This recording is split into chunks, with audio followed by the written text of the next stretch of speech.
శ్రీమాత్రే నమః. హర నేత్రాగ్ని సందగ్ధ కామ సంజీవనౌషధ్యై నమః. ఇది కూడా 16 అక్షరాల నామమే. అంటే హరుని యొక్క, అంటే హరుడు అంటే శివుడు, శివుడి యొక్క ఆగ్రహంతో అంతమైన సృష్టి కార్యానికి పునర్జీవనాన్ని అనుగ్రహించింది. అంటే హరుని వల్ల కామదహనం జరిగితే ప్రేమ అనే ఒక ఔషధంతో ఉపశమనాన్ని కలుగజేయనది. కామ ప్రకోపాన్ని తొలగించి ప్రేమ ప్రమోదాన్ని కలుగజేయనది అని ఇన్ని రకాలుగా అర్థం చెప్పుకోవచ్చు. అంటే హరుడి యొక్క, అంటే శివుడి యొక్క పాలనేత్రాగ్నికి, మూడో కంటికి నిశ్శేషంగా దహింపబడిన మన్మధుడిని పునర్జీవితుడిని చేయడంలో అమ్మవారు సంజీవని ఔషధము లాంటిదన్నమాట. మీకందరికీ తెలిసిందే కదా, ఇంద్రుడి యొక్క ఆజ్ఞపై మన్మధుడు రతీదేవితో కలిసి శివుడికి పార్వతిపై ఉన్నటువంటి మోహాన్ని కలగజేయడానికి ప్రయత్నిస్తాడు. ఇంద్రుడి యొక్క ఆజ్ఞ మేరకు మన్మధుడు రతీదేవితో కలిసి శివుడికి పార్వతిపై మోహాన్ని కలుగజేయడానికి విశ్వ ప్రయత్నం చేస్తాడు. ఆ ప్రయత్నంలో శివుడి యొక్క పాలనేత్రానికి దగ్ధమైపోతాడు, శరీరాన్ని కూడా కోల్పోతాడు. అప్పుడు మన్మధుడి యొక్క భార్య రతీదేవి ఏడ్చి ఏడ్చి పార్వతిని పతిభిక్ష పెట్టమని ప్రాధేయపడుతుంది. అప్పుడు ఆ తల్లి కరుణించి ఇతరులకు కనపడకపోయినా రతీదేవికి మాత్రం మన్మధుడు సశరీరంగా కనపడేటట్లు వరం ఇస్తుంది.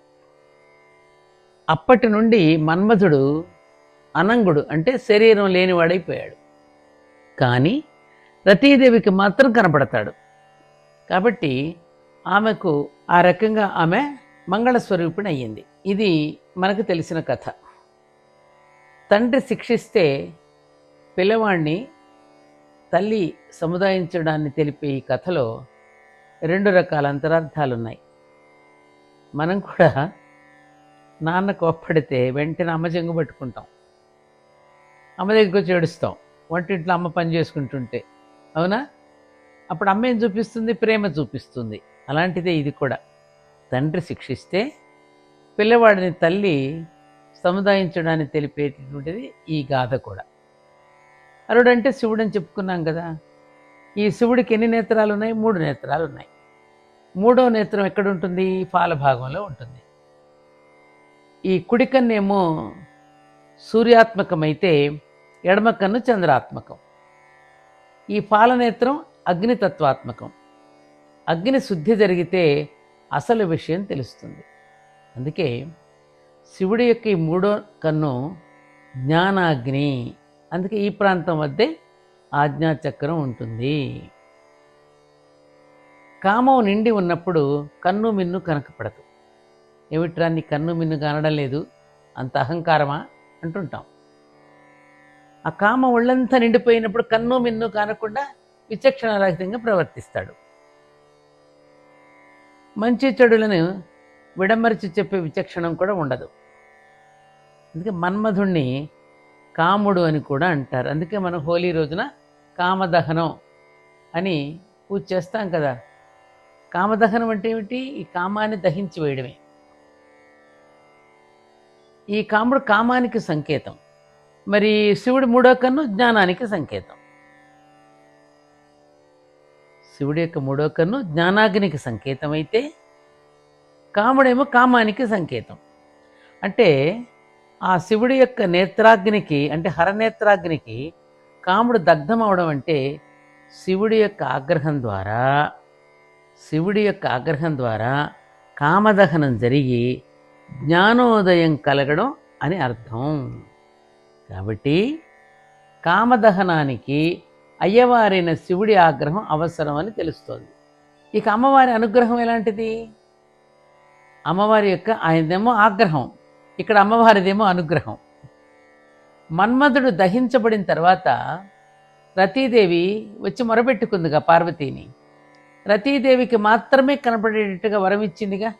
అప్పుడు రతీదేవికి నుంచి ఆ భర్తను దూరం చేయటం అనేటటువంటి బాధను తొలగించడం అనేది అమ్మవారి యొక్క అనుగ్రహాన్ని సూచిస్తోంది.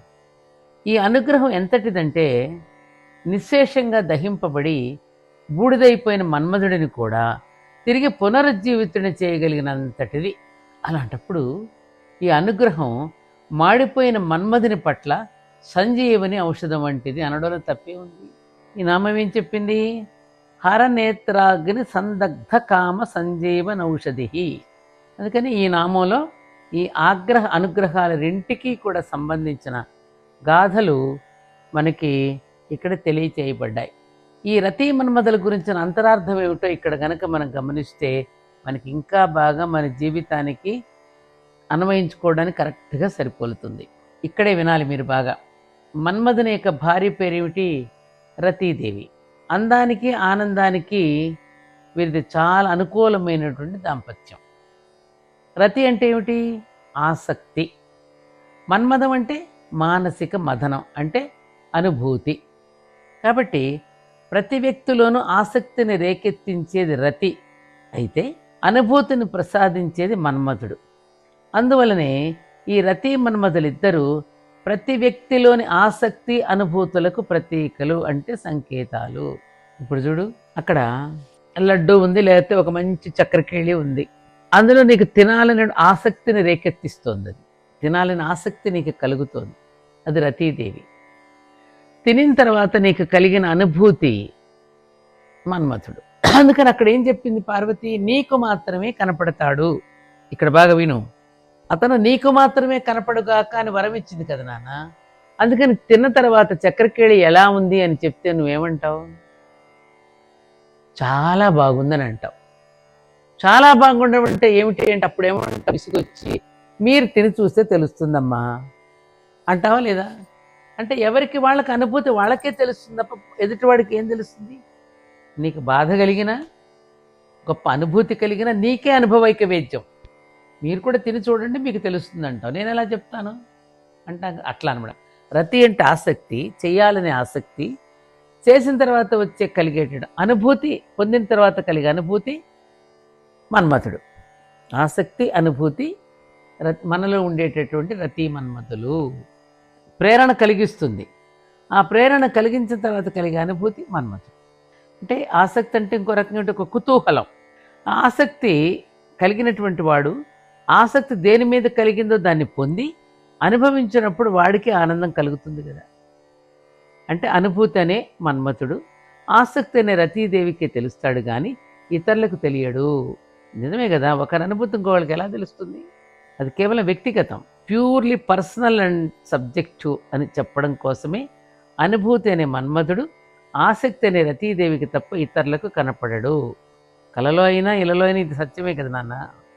ఎగ్జాంపుల్, ఒకే మంచంలో కలిసి నిద్రించేట ఇద్దరిలో ఒకరు కలలో తుపాకీ పేలిన ధ్వని విన్నప్పటికీ పక్కనే నిద్రించే రెండవ వాడికి ఏమాత్రం వినిపించదు. అలాగే ఒకడు ఒక పండు తిని ఆనందానుభూతిని పొందితే ఆ అనుభూతి పండు తినేవాడికే తెలుస్తుంది, కానీ ఎదుటివాడికి తెలియదుగా. కాబట్టి ఈ ఉదాహరణలో రెండో వాడికి తెలియనంత మాత్రాన మొదటి వాడికి ఏమీ నష్టం లేదు. అలాగే ఇతరులకు మన్మథుడు కనపడకపోయినా రతీదేవికి నష్టం జరగల. శరీరం అస్థిరం, ఆత్మ సుస్థిరం అని కూడా ఈ మంత్రం సూచిస్తోంది. శరీరం అస్థిరం, సుస్థిరమైనది ఆత్మ మాత్రమే అని కూడా మనకు తెలియజేస్తుందిగా. అంటే సృష్టి మళ్ళీ పునరావృతం అవుతూనే ఉంటుందని కూడా సూచిస్తోంది. ఎన్నెన్ని నామాలలో ఎన్నెన్ని అర్థాలు, ఎన్నెన్ని కథలు. ఆమె కథే మన కథ, మన కథే ఆమె కథ. అమ్మ కథే మన కథ, మన కథే అమ్మ కథ. పైన ఏం జరుగుతుందో మన దేహంలో అదే జరుగుతుంది. అమ్మ దగ్గర ఏం జరుగుతుందో మన దగ్గర అదే జరుగుతుంది. ఆవిడ సృష్టి కార్యాన్ని నిర్వహిస్తుంది, మనమేమో జీవిత కార్యాన్ని నిర్వహిస్తున్నాం. ఆ సృష్టి కార్యక్రమాన్ని నిర్వహిస్తున్నప్పుడు ఆమె ఏమేమి విధానాలు అనుసరిస్తూ ఉంటే జయాన్ని సాధిస్తోందో, మన జీవిత కార్యక్రమాన్ని కూడా మనం నిర్వహిస్తున్నప్పుడు ఒడుపు తెలిసి కనుక నిర్వహిస్తే మనం కూడా జయించగలం. అమ్మవారి యొక్క ఆలయంలో ప్రవేశించినప్పుడు అర్ధమండపంలో నిలబడి ముందుగా గంట మ్రోగించి అమ్మకు నమస్కరిస్తాం. అలాగే అమ్మవారి యొక్క నామాలలో ప్రవేశించే ముందు గంట మ్రోగించండి.